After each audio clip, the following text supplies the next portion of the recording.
There is a type of disease that breaks biology's oldest rule.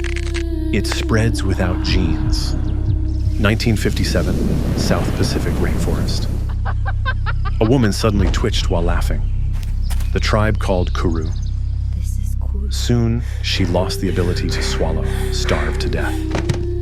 American doctor Carlton Gajdusek arrived. He noticed that only women and children died. He found another clue.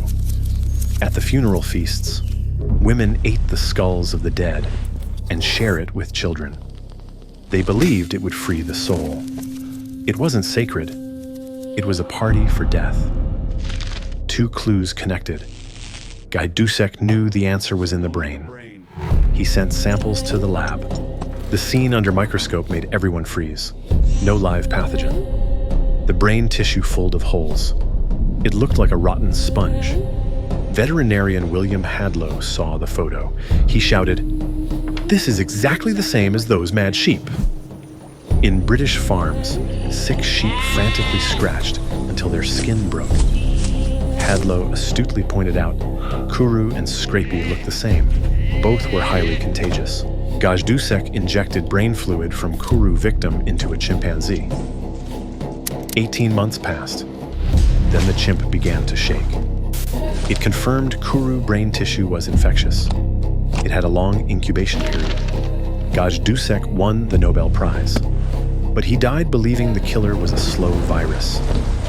1972, Stanley Prusiner studied the brain. He treated a patient with the same sponge-like brain. He began hunting the killer, looking for its genetic code. But the experimental data kept pointing to something strange. Destroy the DNA or RNA. The killer still survived. Destroy the proteins. The killer died. Biology had a sacred rule at the time, the central dogma. Genetic code carries all information. If no DNA or RNA, no life, no reproduction. But what if the impossible was true?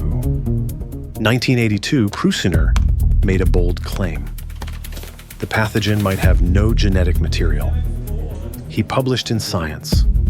It might be made of pure protein. He called it Prion. It was just like telling the church God doesn't exist. Biologists were furious. The mockery was very brutal. While they intensely argued, a real disaster was brewing. 1986 in UK farms. A cow named Daisy started acting strangely. She was anxious. Her back legs shook. When veterinarians cut open her brain, they saw something terrifying. The originally dense brain tissue was full of tiny holes like a sponge. The media even gave it a scarier name, mad cow disease. The investigation found the cause. To save money, farmers turned dead sheep and cows into feed. The disease thus spread. Then March 20th, 1996. The UK health minister admitted, mad cow disease may have jumped to humans through meat. A new disease appeared, variant CJD. This was the first time prion disease crossed species. The plague was on dinner tables. Panic spread like wildfire. The EU banned British beef imports.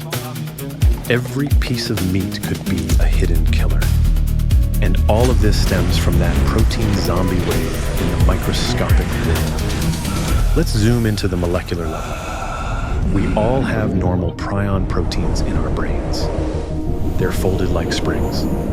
They keep nerves healthy. Sometimes one protein misfolds. The spring turns into a blade.